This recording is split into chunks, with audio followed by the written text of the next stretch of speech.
రెడ్డిగా కాంగ్రెస్ ప్రభుత్వం పైన నిరంతరం ఒంటికాలిపైన లేచే బీఆర్ఎస్ ఎమ్మెల్యే పాడి కౌశిక్ రెడ్డి తనపైన ప్రభుత్వం వరుస కేసులు నమోదు చేస్తున్నప్పటికీ ఎక్కడా తగ్గటం లేదు. ఈ దఫా తన నియోజకవర్గంలోని వీణవంక మండలం చల్లూరు గ్రామ సభలో మరోసారి తనదైన శైలిలో ప్రభుత్వం పైన విరుచుకుపడ్డారు. రైతు భరోసా 2 సీజన్లు ఇవ్వలేదని, ఎన్నికల్లో ఎకరాకు 15,000 రూపాయలు ఇస్తామని ఇప్పుడు 12,000 రూపాయలు ఇస్తామంటున్నారని ప్రభుత్వం పైన మండిపడ్డారు. ఇక ఇందిరమ్మ ఇండ్లు ఒక్కో నియోజకవర్గానికి 3,500 ఇండ్లు ఇస్తామని ప్రభుత్వం చెప్పిందని, హుజురాబాద్ నియోజకవర్గంలో మాత్రం కేవలం 306 ఇళ్లకు మాత్రమే అనుమతి ఇచ్చారని ఎందుకు అని నిలదీశారు. అంటే ఒక్కో ఊరికి 21 ఇళ్లే ఇస్తున్నారా? ఇదెక్కడి న్యాయం అని ప్రశ్నించారు. 900 మందికి అర్హత ఉన్నదని చెప్పిన అధికారులు మాకు పైనుంచి 306 ఇండ్లకే అనుమతినిచ్చారంటున్నారని, అలాగైతే ఈ గ్రామంలో ఎంపిక చేసే 21 మంది పేర్లను ఈ గ్రామ సభలోనే అధికారులు ప్రకటించాలని డిమాండ్ చేశారు. స్థానిక సంస్థల ఎన్నికల కోసమే ఇండ్లు, రేషన్ కార్డుల మంజూరీ తెరపైకి తెచ్చారని, అర్హులను పూర్తిగా గుర్తించడం లేదని, ఇక రైతు రుణమాఫీ సగమే చేశారని విమర్శించారు.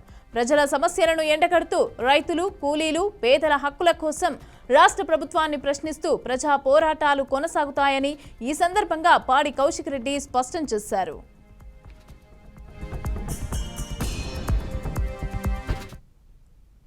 రైట్గా దీనికి సంబంధించి పూర్తి డీటెయిల్స్ మా ప్రతినిధి భాస్కర్ అందిస్తారు. భాస్కర్, చెప్పండి, పాడి కౌశిక్ రెడ్డి మళ్ళీ కాంగ్రెస్ ప్రభుత్వం పైన ఉవ్వెత్తున లేచినట్టుగా తెలుస్తోంది. అయితే దీనికి సంబంధించి పూర్తి డీటెయిల్స్ ఇవ్వండి. థ్యాంక్ యూ మమత. ఏదైతుందో కాంగ్రెస్ పార్టీ అధికారంకి వచ్చింది వెంటనే అమలుగా అన్ని కూడా పూర్తి స్థాయిలో అమలుగానే హామీలు ఇవ్వడంతో పూర్తి స్థాయిలో కాంగ్రెస్ ప్రభుత్వం అధికారంలోకి వచ్చిందని చెప్పి పాడి కౌశిక్ రెడ్డి, హుజురాబాద్ ఎమ్మెల్యే పాడి కౌశిక్ రెడ్డి ప్రభుత్వంపై మరొకసారి ఇచ్చుకోవడం జరిగింది. ఎందుకంటే ఇవన్నీ కొన్నేళ్ల పాటు ఏడాది అవుతున్నా కూడా పూర్తి స్థాయిలో హామీలు ఇచ్చినటువంటి అమలు ఏది పూర్తిగా అమలుగా ముందుకే ఏదో ఒక టైం పాస్ చేయడం కోసం ఇలాంటి ఆరోగ్యశ్రీ కార్డులు అని చెప్పి, రేషన్ కార్డులు అని చెప్పి పూర్తి స్థాయిలో గ్రామ సభ నిర్వహిస్తారు. వాళ్ళు ఇచ్చినటువంటి హామీలు ఎక్కడ కూడా రైతు భరోసా నేపథ్యంలో రైతులకు ఎక్కడ కూడా రైతుల అకౌంట్ లో అమౌంట్ పడలేదు. అదేవిధంగా రైతులకు ఇచ్చినటువంటి హామీలు కూడా ఏవి కూడా పూర్తి స్థాయిలో అమలు కాకుండా కూడా ఇలాంటి అన్ని సంక్షేమ పథకాలు తీసుకొస్తామని చెప్పి టైం పాస్ చేసే రోజులు గడుపుతారు తప్ప పూర్తిగా ప్రజలకు ఇచ్చినట్టు హామీలు కానీ, రైతులకు ఇచ్చినట్టు హామీలు కానీ ఎక్కడ కూడా నెరవేర్చలేదని చెప్పేసి కాంగ్రెస్ ప్రభుత్వంపై మరొకసారి విరుచుకుపడ్డారు హుజురాబాద్ ఎమ్మెల్యే. అయితే అనేక సంక్షేమ పథకాలు ఉంది. ఏదో ప్రభుత్వం తీసుకొచ్చినట్టు గత 10 ఏళ్ళు మేము టీఆర్ఎస్ పార్టీ అధికారంలో ఉంది.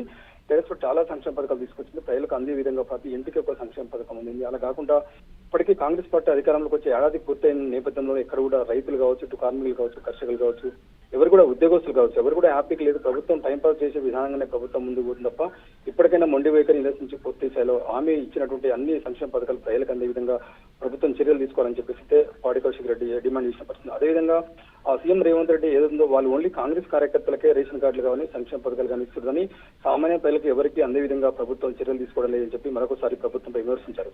ఆ నేపథ్యంలో ఇప్పటికైనా ప్రభుత్వం అవన్నీ రాజకీయ విషయాలను పక్కన పెట్టి ప్రభుత్వం రాష్ట్రం అభివృద్ధి ధ్యేయంగా ముందుకు వెళ్ళాలని చెప్పేసి పాడి కౌశిక్ రెడ్డి డిమాండ్ చేయడం జరిగింది. ఆ నేపథ్యంలో ఏదైతుందో మొత్తం టీఆర్ఎస్ కార్యకర్తల్ని రాకుండా సంక్షేమ పథకాలు ఓన్లీ కేవలం కాంగ్రెస్ కార్యకర్తలకే అన్ని సంక్షేమ పథకాలు ఇస్తారని చెప్పేసి ప్రభుత్వంపై విరుచుకుపడుతున్న పరిస్థితి ఉంది మనం. Right, thank you Bhaskar, thanks for the updates.